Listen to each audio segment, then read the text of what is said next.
আসসালামু আলাইকুম। Kanak happy cooking channel থেকে আপনাদেরকে স্বাগতম। আজকে আমি দেখাবো নতুন একটা রেসিপি। এটা হয়েছে জয়দানার পায়েস। তো এই পায়েসটা আমি ছোটোবেলায় আমার দাদুর হাতে খেয়েছিলাম। তো আজকে আমিও বাসায় ট্রাই করেছি আমার দাদুর মতো করে বানানোর জন্য। আর মাশাআল্লাহ আলহামদুলিল্লাহ অনেক ভালো হয়েছে, অনেক সুস্বাদু হয়েছিল।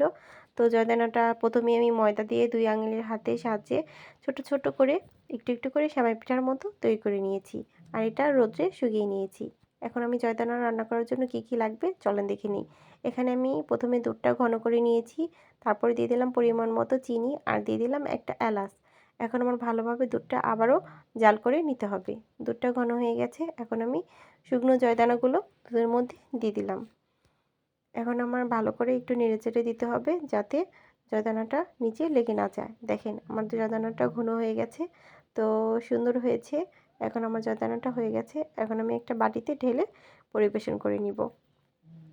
দেখেন জয়দানাটা আসলে দেখতে অনেক সুন্দর হয়েছিল, আসলে কি খেতেও অনেক অনেক ভালো হয়েছিল। তো আমি ফার্স্ট টাইম আমি ট্রাই করেছি, আলহামদুলিল্লাহ অনেক ভালো হয়েছে। তো আমার রেসিপি যদি ভালো লাগে অবশ্যই আমাকে লাইক কমেন্ট শেয়ার দিয়ে দিবেন।